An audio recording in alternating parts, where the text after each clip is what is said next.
We are getting ready to go live.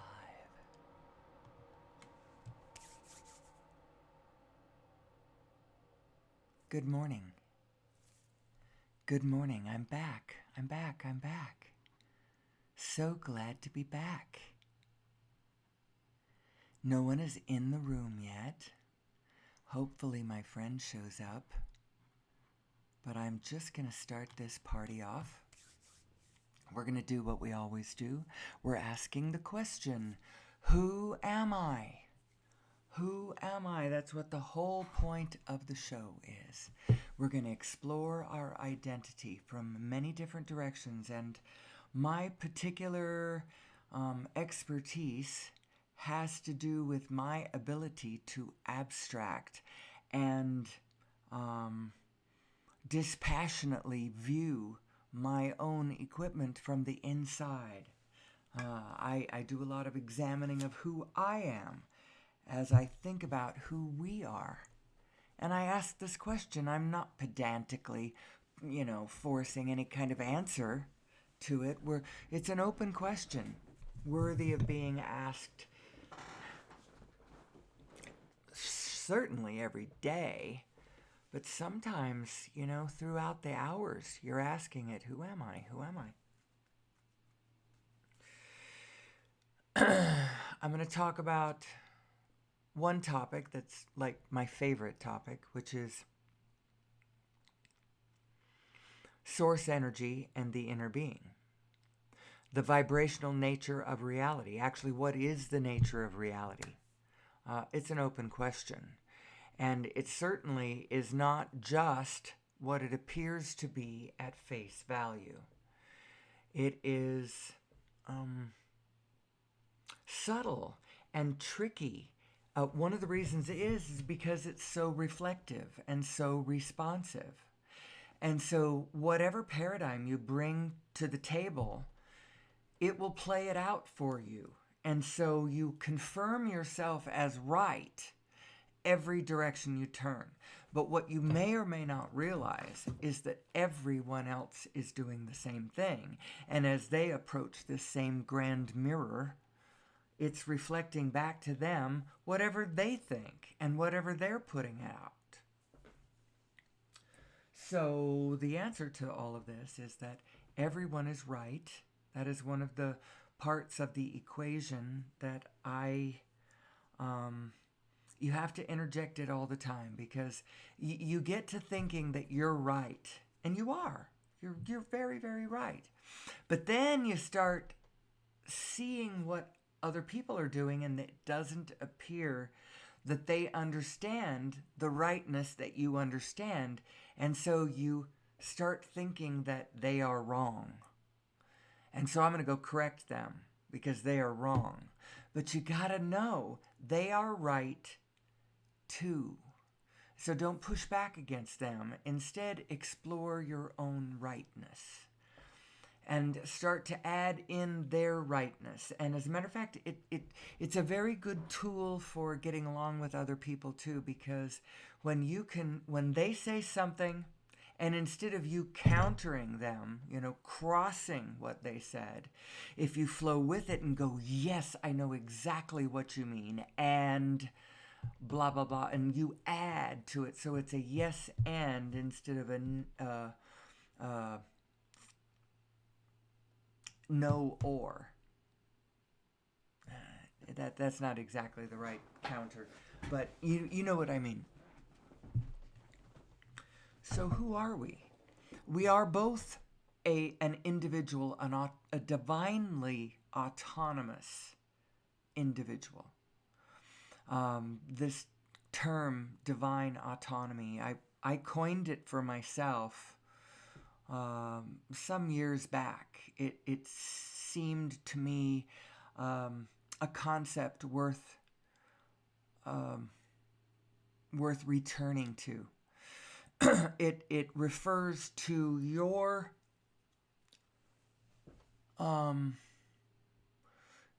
divinely, so when I say divinely, it means all the way out to all scales, in a way. Do I really mean that? or at least somehow connecting to the all the way. So I do have ultimate control over, um, I have two centers, I have two vortices actively engaged inside of me, and one I have, what the spin of one of them, I have absolute control over, and no one else has any control over it. It's hard for me to even say which one of these it is because it's almost the one you have, your physical one. That's the one you have control over, because the other one, the source one, you don't have control over that one. That one is actively engaged with all things at all times, and it has to do with what's going on in the field all around you. So you don't have control over that one because everybody else has a piece of that one. I mean, you have a piece of that one, but it's just a little piece.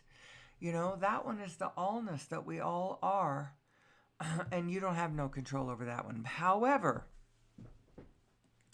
that one is really, really important. You don't have any control over it, but it's like the mothership. It's the star guiding you. Because you, from that large aspect, from that vantage point, that you is pure positive, pure positive, pure positive. Does not waste her time ever thinking about what could be or what could have been or what's being lost on the ground now, or the sad possibilities. That's not what she's thinking about. She is always thinking to the forward, thinking to the better, thinking to the more, thinking to the loved, thinking to the light, to the possibilities, to the what's eager, what's interesting, what's fun, what's where that movement is. She wants movement. She loves skating, surfing on. It's like she is surfing a great wave. She loves to do that. She loves the feel of forward motion. She loves the feel of fast forward motion, actually. You're the little resistant one. But you can get into tandem with her by starting to find places where the two of you agree. And the way you can tell when the two of you have agreed on something is when you, little you, get excited about something. When you start feeling the possibilities. When you start feeling good about yourself or some interesting project in front of you. When you start thinking about, what's possible in the world and focusing on where it's alive and where it's cool and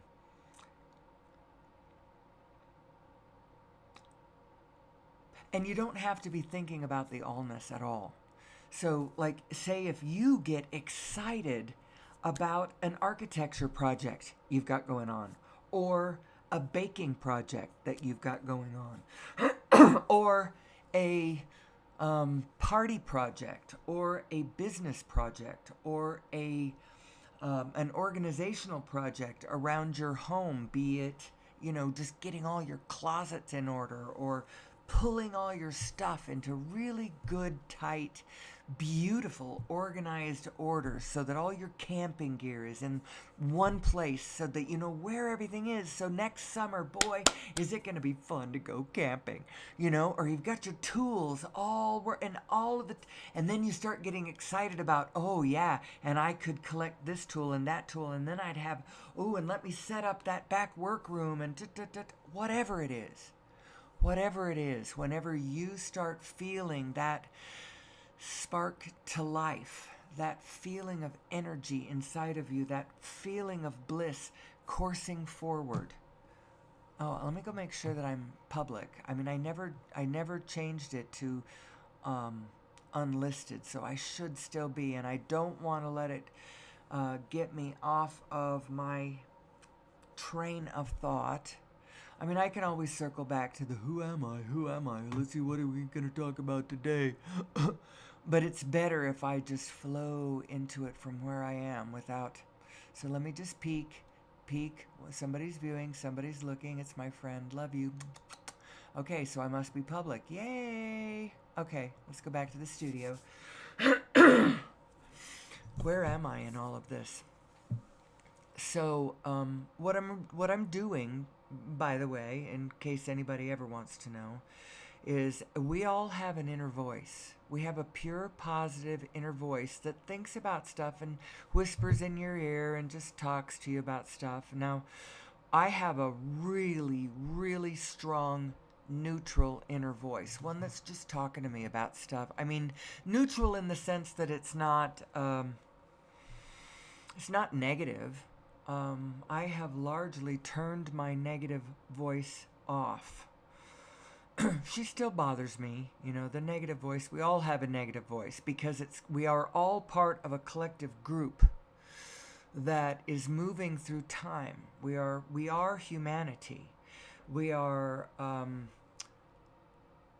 maturing pedagogically.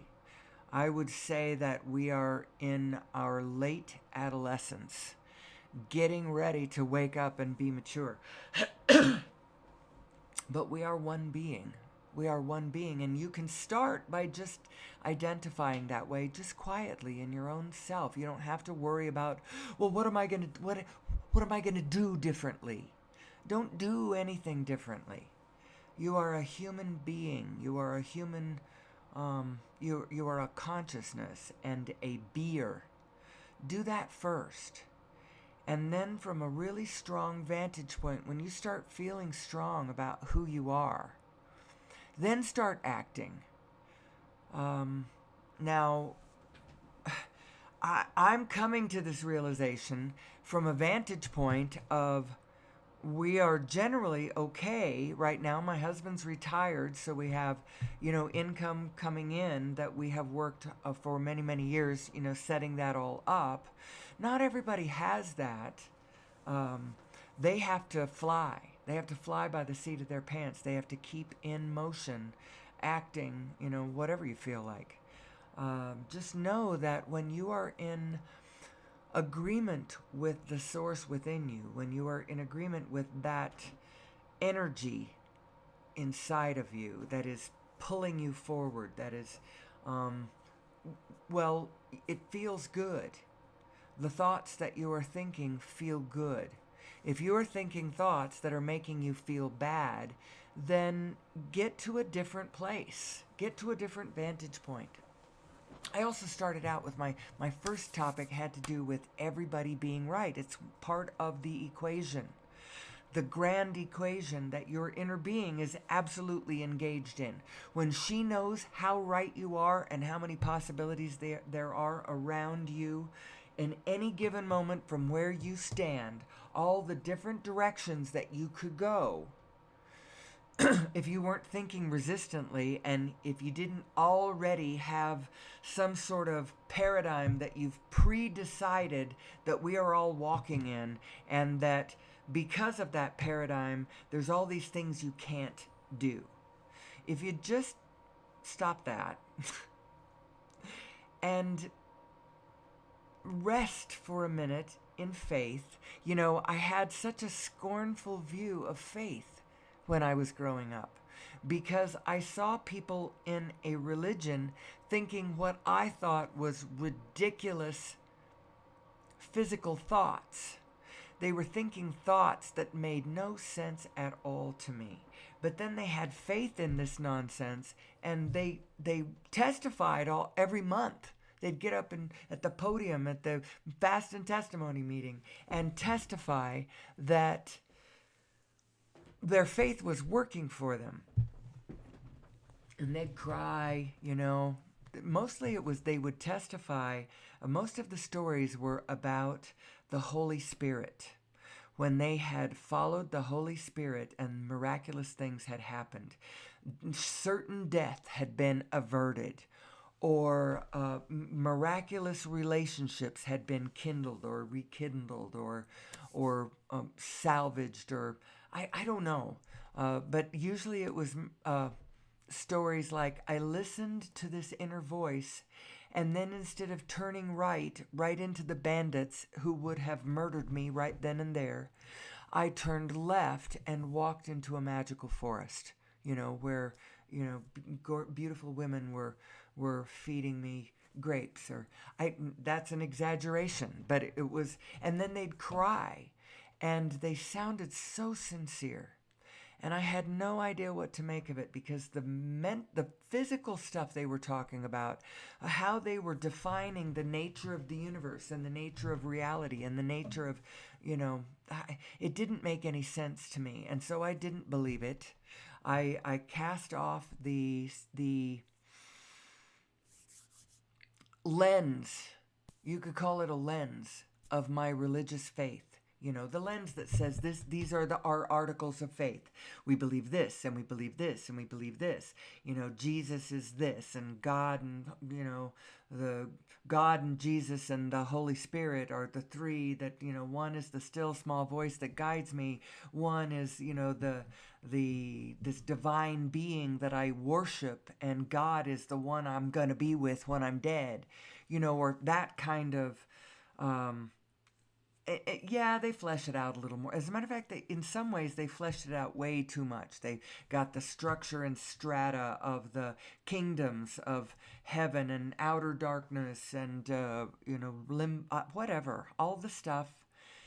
And I tried. I really did. And as a matter of fact, as a young person, I did an interesting thing. Whenever I was with the people from this original religion that I came from, I would argue the outside world. I would argue from the outside position.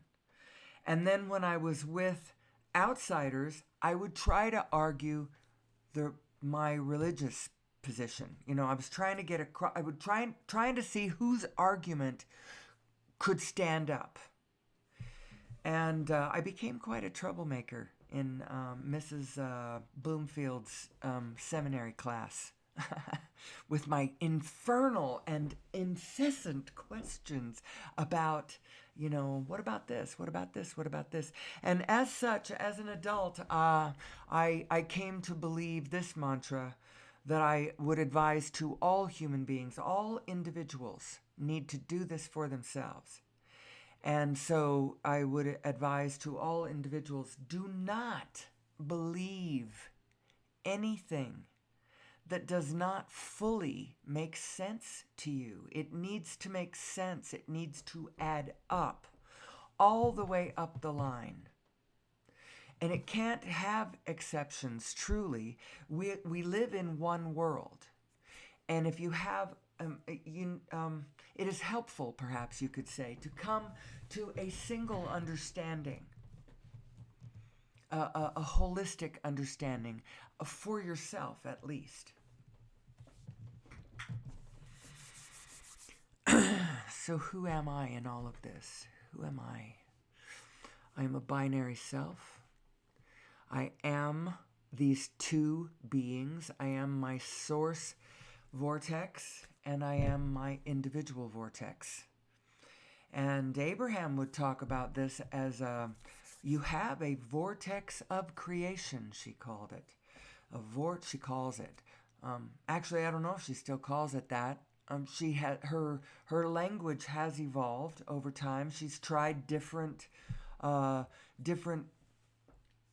words to convey these meanings that she started out talking about the science of deliberate creation, but she realized right away that human beings are way too up in their heads about that. And so they got really, like casting spells, kind of, trying to throw their energy and suck it back and, make things happen. And that's not really what she meant at all.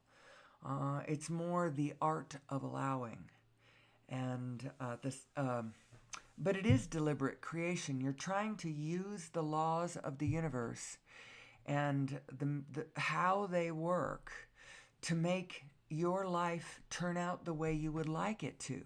And maybe you happen to be a simple human being. Maybe, when I say that I'm making my dreams come true, my dreams are quiet dreams.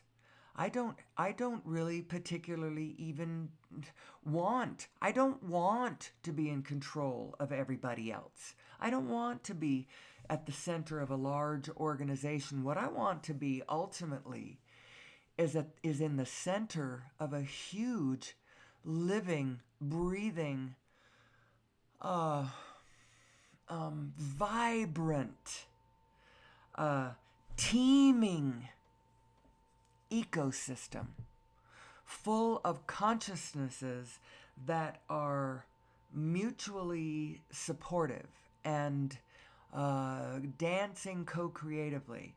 Now, I love good food, and I love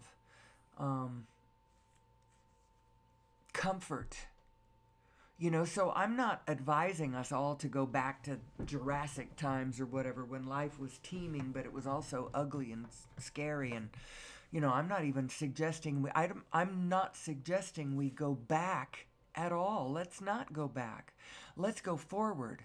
All of us, your inner being is looking forward. Let's look forward with our inner being. And what is she looking at? She's looking at who we are, where we've come from, what all the possibilities are, how we are all connected to one another, how we are all connected to this universal stream of consciousness. It's a data stream. It's a stream of information, a flow of information. And you not only are connected to that flow of information, you are that flow of information. So, all the people getting their panties in a wad and worrying about AI, just quit worrying about AI. What we need to do is get smart ourselves. Quit worrying about an us and them paradigm and quit playing an us versus them paradigm. If we start playing an us versus them paradigm, those suckers are going to reflect back to us an us versus them paradigm better than we could ever play it, because they are connected to the whole field. There is no resistance whatsoever in their ability to learn all of that. So we need to not be playing an us versus them paradigm. We need to be playing a we are all in this together paradigm, and then honestly, we could use a little intelligence in the room, artificial or not.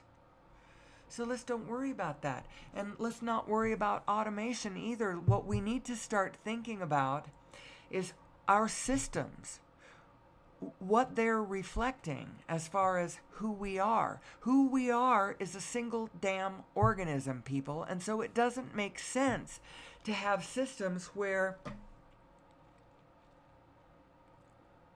one person gets to say, too much for too many. Now, it can't be artificially imposed either. And these centers of organization happen. And so you've got to work within the system. What it actually is, you got to start thinking modularly. And modules that click into bigger things, so that our larger systems end up being a collection of many, many, many, many modules, as opposed to a single system that, like a house of cards, you push on it and it falls over. This is going to happen naturally when one thing happens. When we understand better who we are and how this matrix, how this field, how this the source energy and all of that work, because we're going to be able to plug directly into source energy. No longer will we have to, let's don't go and drill in the Songus forest or the whatever, I might be saying it wrong. There's let's not do the Willow Project. Let's not do that. Let's instead understand how source energy works. And then we can plug everybody in everywhere. Now, at first, that seems really scary. In the name of national security, you may want to stop that at first. But this information is coming out, people. There is no way to hold it back. And so we might as well understand it. We are all in this together, and all of the information is available to. There's going to be nothing secret. The way this feedback, feed forward universe, learning about itself thing works is it's going to work in a really big way.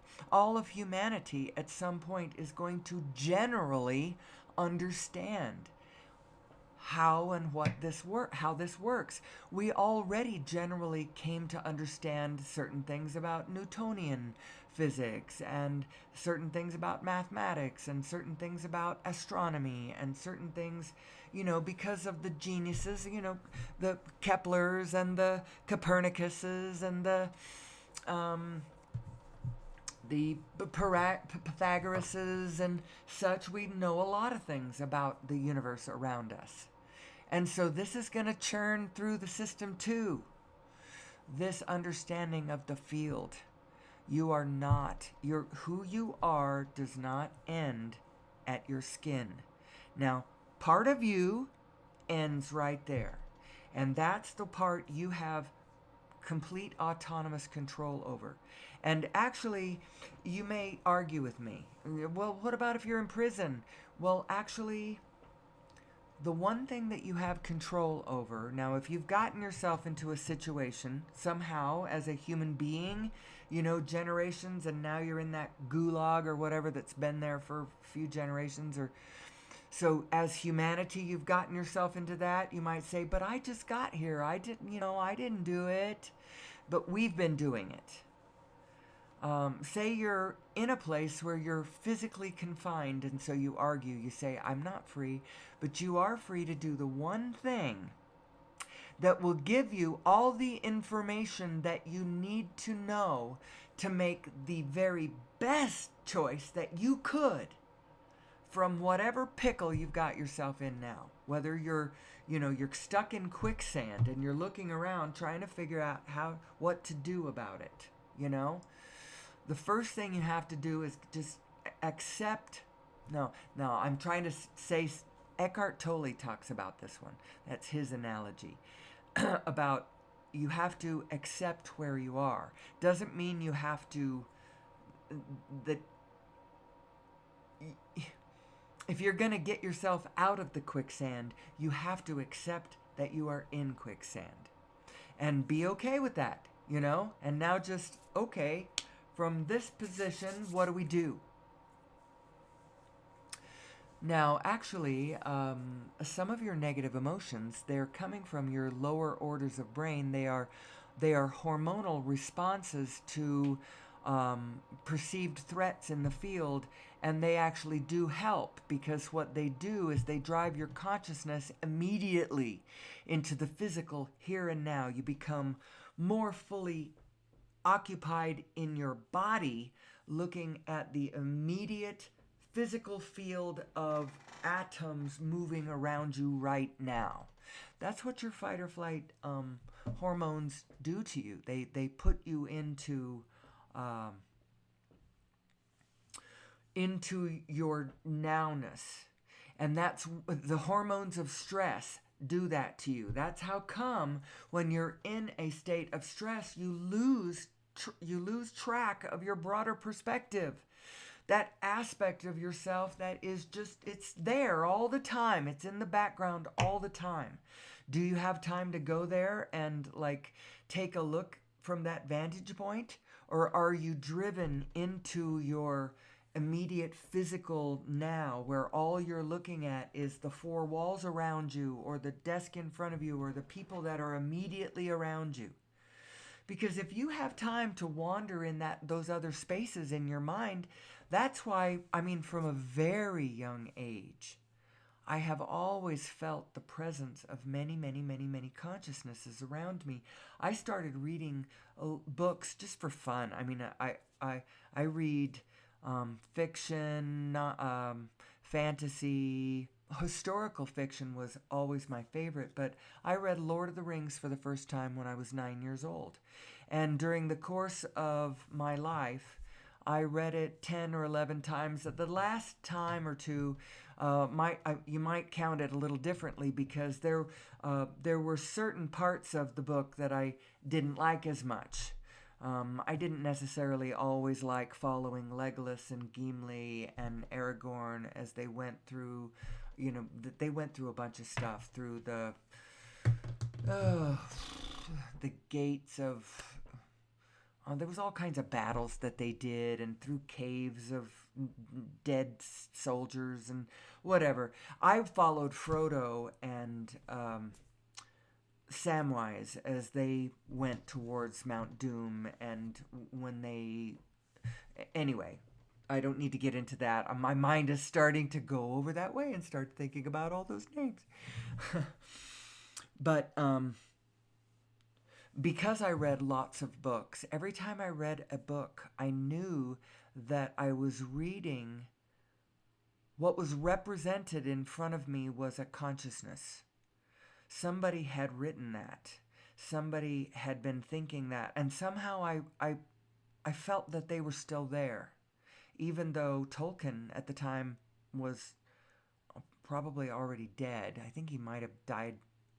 I don't know when he died. If he died in the 50s, then he was already dead because I didn't read it until 1969. But anyway, when you walk into a library, you can just feel the tomes whispering. You're not alone. We are not alone. We are not alone. And I could always sense this because my larger frame sensed all these beings all around me. They didn't have to be just in my immediate surroundings. That told me whether somebody was immediately around me, and usually I didn't like that because then they interfered with my ability to, either listen to that Winnie the Pooh tape that my dad had made when I was 6 years old. He read Winnie the Pooh to all of us. And an amazing rendition, as a matter of fact. And then he traveled a lot, but I didn't really notice because whenever I could, I spent a lot of time just listening to that tape. And if he wasn't there, and I say tape, it was a reel-to-reel tape. And so I had to manipulate that. But because it was a reel-to-reel, that tape went for hours and hours. As a matter of fact, you just went one direction and then the other direction and then one more time. I don't know, there might have been 4 tracks and you got both books, Winnie the Pooh and House on Pooh Corner. Hours and hours and hours and I listened to that over and over and over again. And because of that, my father was always with me. He was always with me, right there in my own mind, with my own thoughts, walking with me always. And it didn't matter where his body was. I knew where he was. He was right there with me. And it's kind of a funny thing I think I've done all my life. And because of that, I never feel alone. I'm always trying to be alone. Get away from me so I can think straight. People are confusing.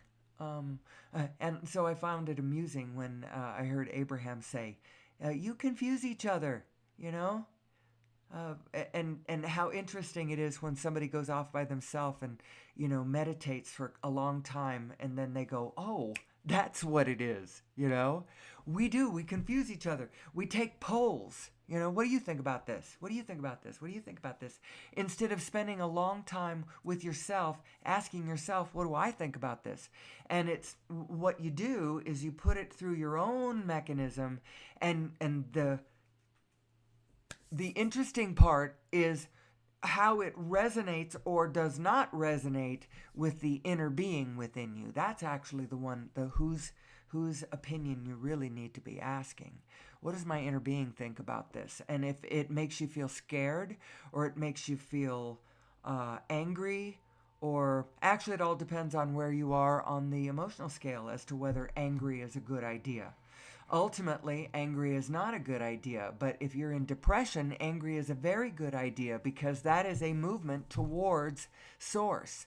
That is a feeling of relief. That makes you feel lighter, makes you feel better. Get to anger.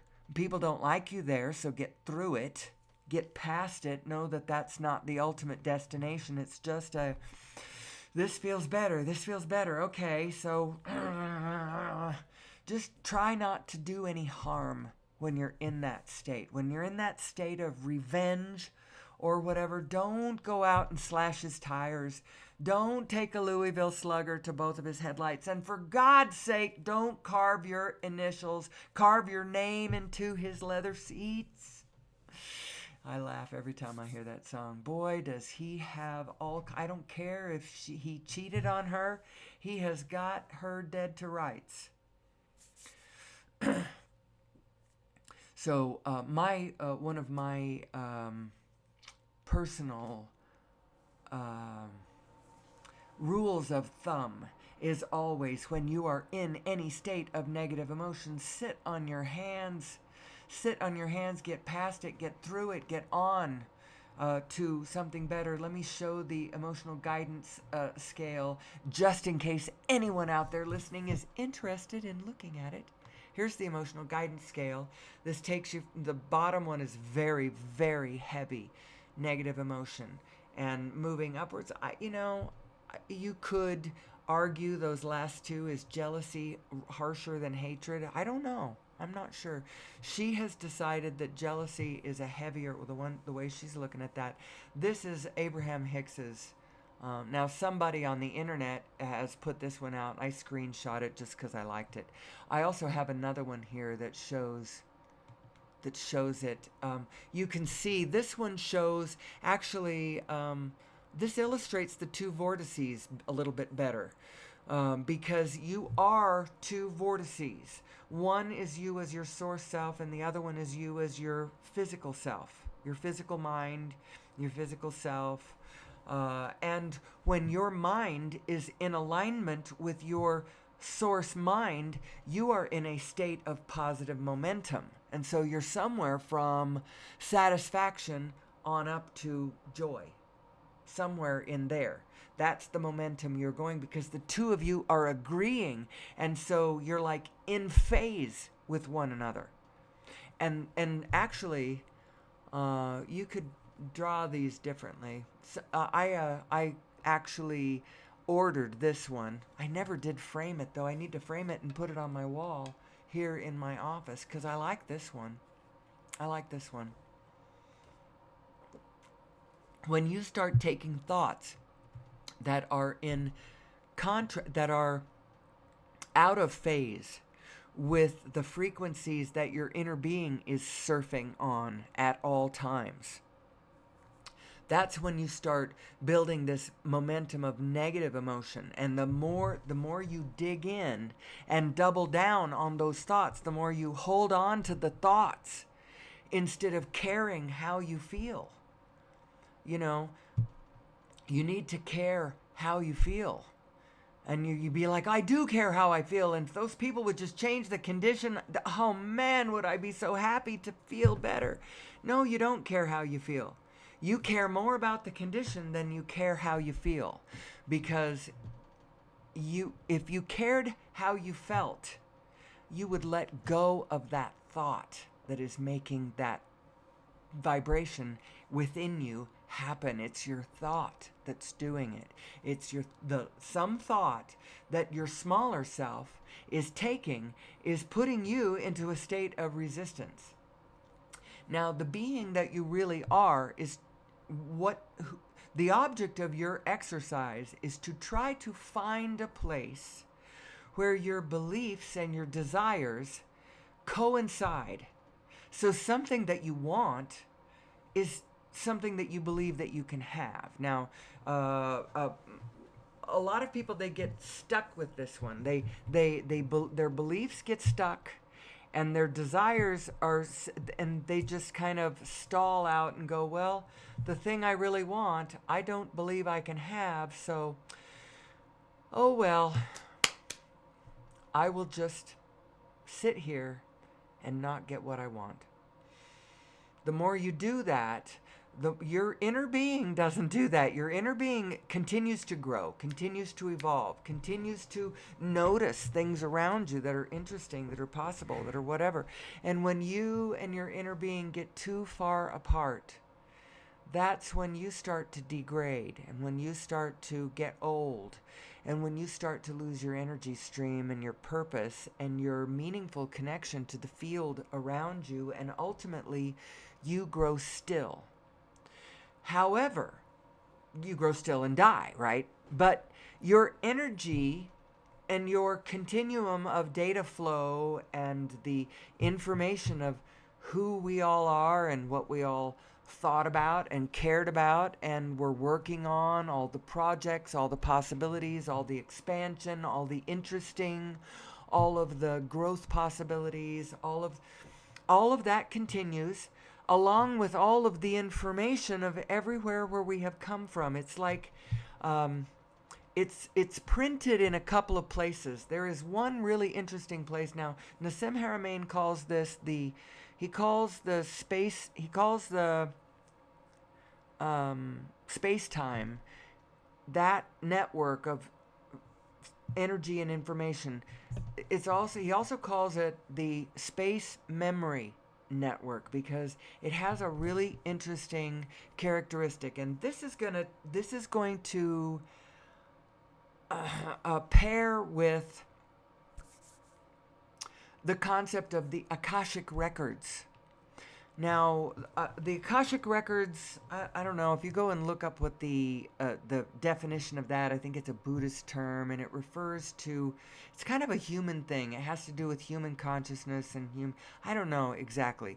But the Space Memory Network, let me explain to you what the Space Memory Network is. And this is why, for one thing, this is one reason why all of the information of the past is with us now in the present and will always be with us. That you cannot get away from the past.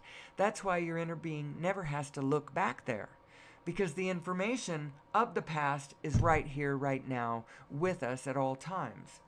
And where is it? Well, it's stamped on the fabric of space-time, basically, as whatever is happening whizzes by.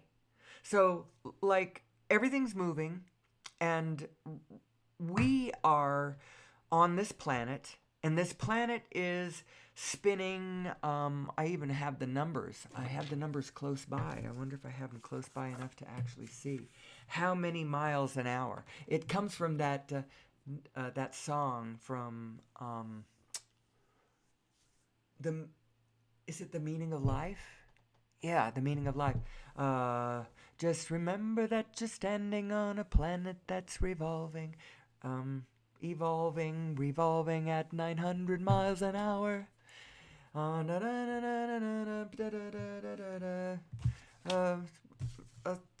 Anyway, it gives all the numbers. We're spinning around, we're flying around the sun is flying around the galaxy, and so where things are happening here on Earth, as we whiz by, that's point in space. It's like the hard drive of the universe. It all has to do with us being a black hole. The universe is a black hole, and all the information is smeared on the outside. And blah, blah, blah, blah. Anyway, Space Memory Network. And I'm going to tie this into something else. Have you ever heard of Rupert Sheldrake? Rupert Sheldrake is sort of a spiritual scientist. He's a scientist, but he is very spiritually wise and spiritually in tune. And he has been studying all of his life morphogenetic fields and what he believes their physicality is. I mean, it's vibrational, but it's real. And it's things like,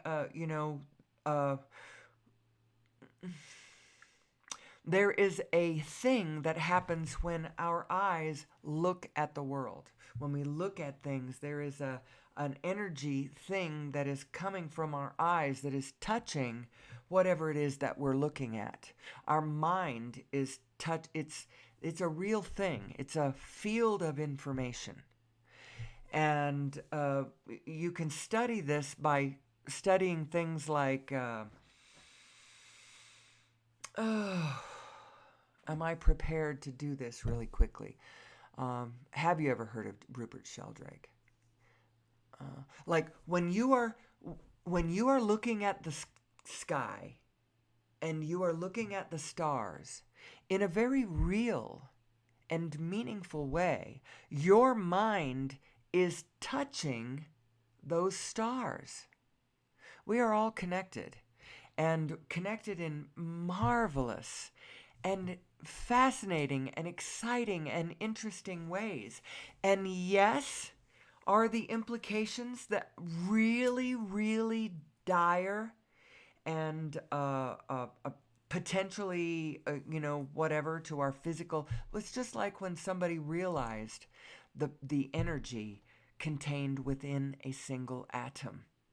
And then they went, holy God, if you split one of those things, the boom would be monumental. And son of a gun, they were right. They were right about that.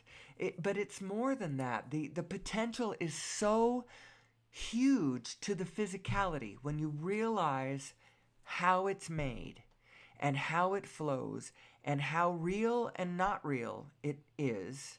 I mean, none of it's real and all of it's real, and it's what that actually even means, because that kind of sounds like psychobabble. I just said a whole lot of nothing when I said that. But it's like a 3D printer, and you at the center of your whatever, you are the formless part of it.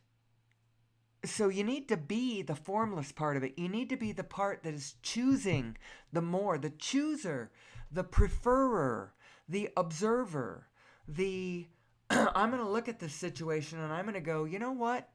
I recognize now we are all in this together. And I actually cannot make a beautiful, joyful, peaceful, fun, creative, bountiful, joyful world all by myself. I need cooperative components.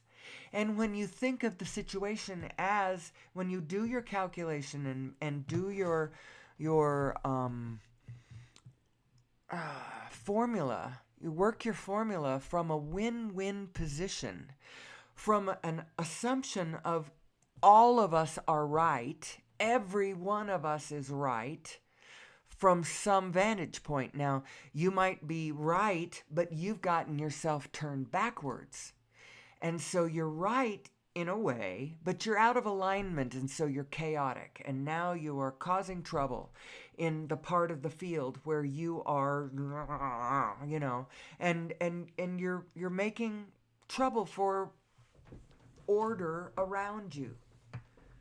And so the answer is not punishment. The answer is not retribution and revenge because now because no, it is we've got to love and soothe one another back to our communal alignment, and let each and every one of us call their divine path.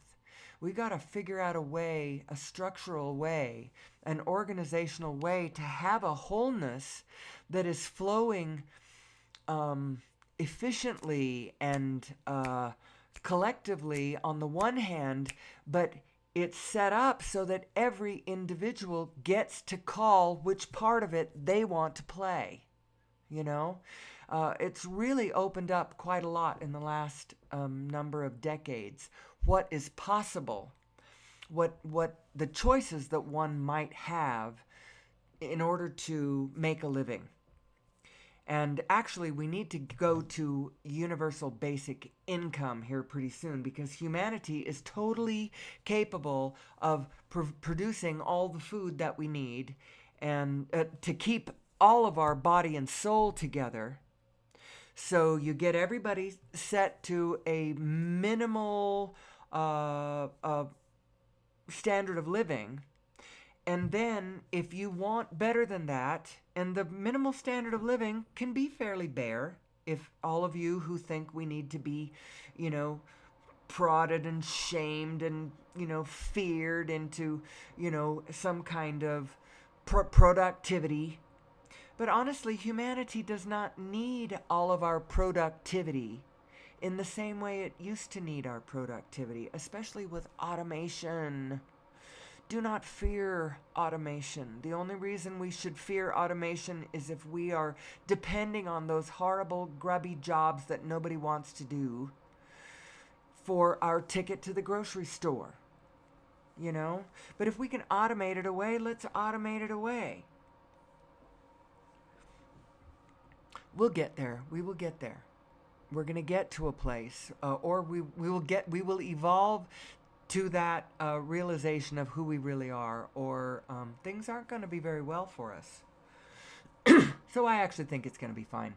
When I start to torture myself by spinning out, in the future, the most horrible scenarios that I can think of, what I'm doing is I'm projecting myself into a future where my inner being did not go with me.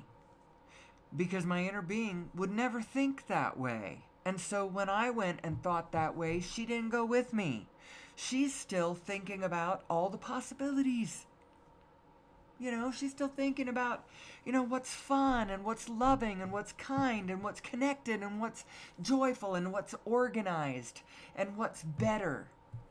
What's more beautiful and more efficient and more efficient data flowing more beautifully and more creative, co-creative endeavors. That's what she's thinking about. And every time you get a whiff of that, you've gone in phase with her, and boy, you feel good. That's why it matters how you feel. It matters how you feel. So keep your good humor. Focus on, so what I have done over the last several years as my own Who Am I project has unfolded, the very act of going into my studio and talking about this ad nauseum, for an hour or for a while I was doing this for 2 hours a day. Part 1 and part 2, and then just posting it in my own files. I didn't even post it outwards to the world. They weren't on YouTube or anywhere. They're just in my own Who Am I file. I have a whole... I don't have a whole year. Yes, I do. I have a long time. Back a year ago, November, I started calling it Who Am I? Earlier this year, in January, was the first time that I started posting it to YouTube. But my own Who Am I project has been basically an oral meditation that's jacking me to my positives, what it's doing. But it gets me to identify for an hour a day, vocally, with my quiet side. I get into this state where I'm not pushing back against anything. From the vantage point of the Who Am I show, we are all in this together, and there is no us and them. And I identify myself as the wholeness of the universe as well. So I identify with my source self as well as identifying with my individual self. And I say, these two selves are me. Now, I find that different than the teachings that I was taught. I was always taught that this self isn't me. This source self, that's separate from me. That's God or the Holy Spirit, or that's something outside and different from me. And in a way it is, because it is anchored in the wholeness of the whole thing. Now, because you are part of the whole thing, you have an umbilicus to this source. And it's a spin. It's a spin that's spinning. The whole field is spinning co-creatively as one entity. Now, I coming into my realization of who I am and what's going on, I go, okay, I'm spinning with this vortex of wholeness that has me cradled in its loving arms. And we are all dancing with this together. And it's all okay, it's all okay. But I also have in my possession my own point of spin. Now, when I go in phase with my greater self, then I get all kinds of energy and ideas, and I'm going and flowing with, all and it's fun, and you can feel that. And when I don't, well, you can feel that too. You go into negative emotion, or you go into stubborn refusal to expand, and then you just get old and go out of coherence and you die. And that's what's going on. That's who we all are. But the fact is the frequencies that you are do not die. And the continuum that you have been, the continuum of experience, continues to be known. And how it played with the rest of the group, and what it looked like from all the other positions as you walked through that and played that, it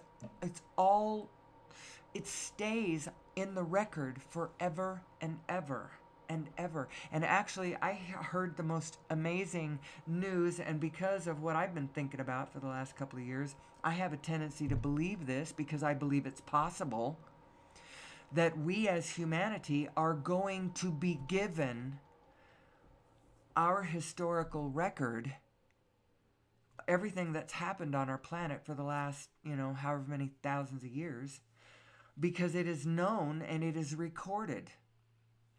Who's going to give it to us? The extraterrestrials that are going to be making full contact here fairly soon. Now, you might ask me why I believe such a wild and crazy thing.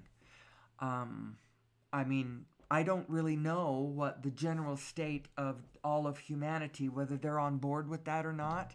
They've had hearings. I don't know whether the rest of the world generally recognizes or agrees with or believes in extraterrestrials.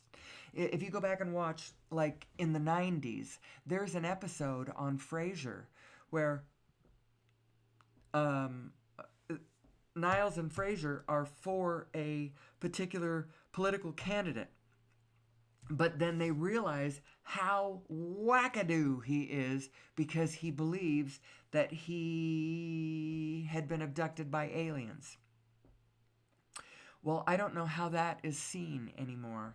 But from what I understand, I have heard there is a belief out there, and I tentatively think that it might be possible that we might be getting ready for full extraterrestrial contact. And I can understand why it wouldn't have happened before. Our consciousness needs to rise, or the first thing we'd do is try to shoot them down with our anti-aircraft guns, or dissect them on the laboratory tables, or some of that kind of stuff. That's exactly what we would do.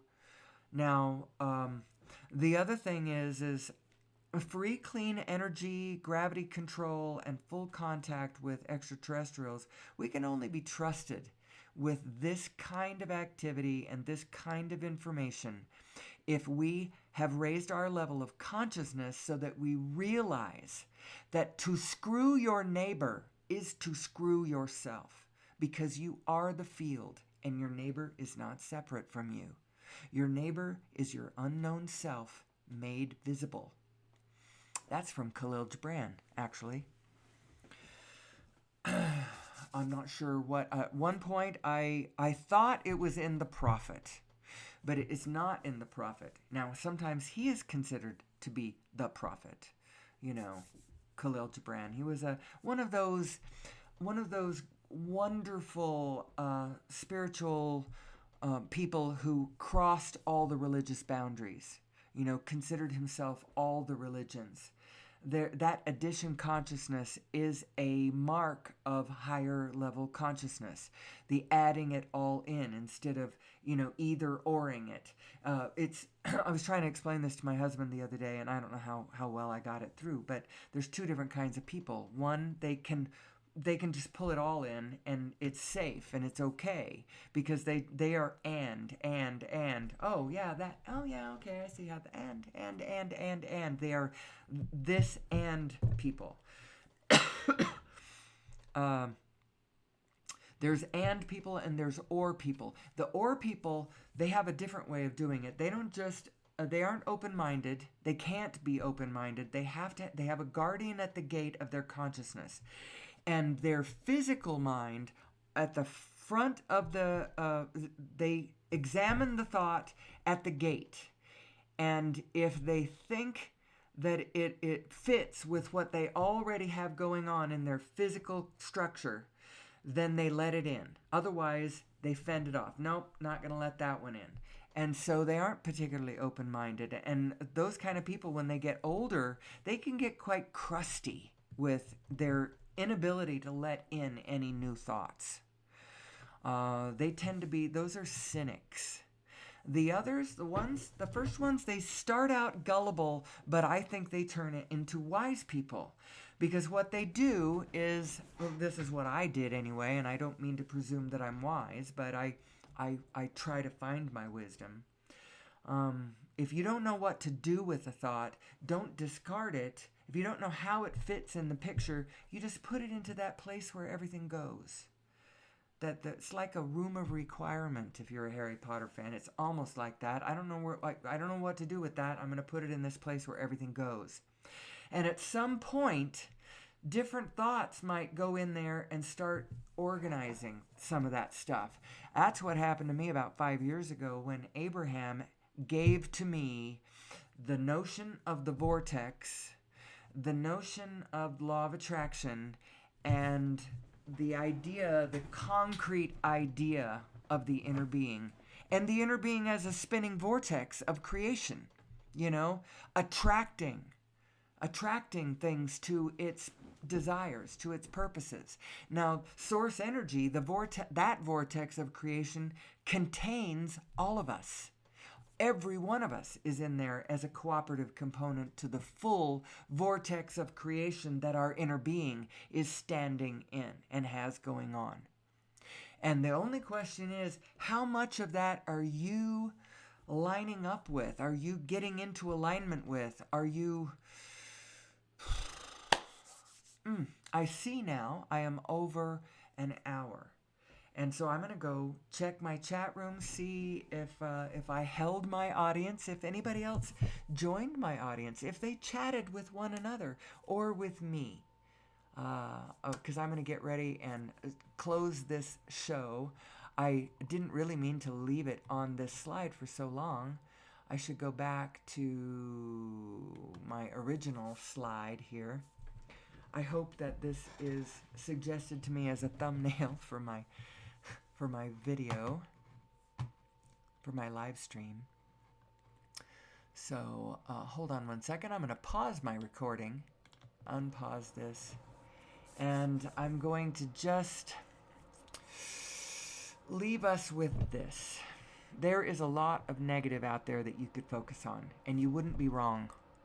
And the people who are focused on the negative, they're not wrong. However, what we focus on and how we focus on it is everything, because it is the very meaning of what direction we are going.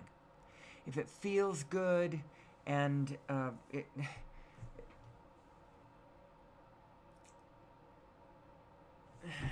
no, that's not the right thing to say.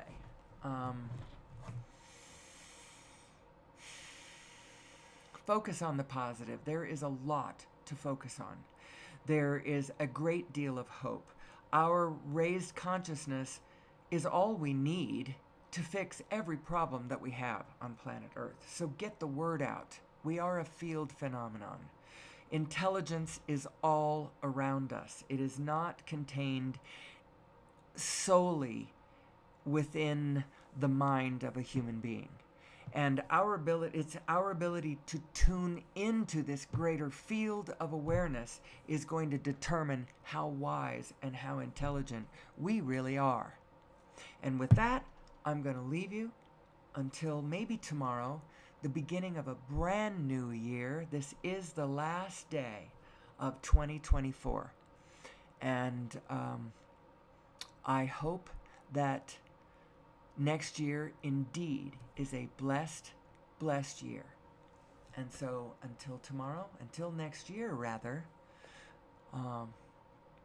as always, may that source be with you.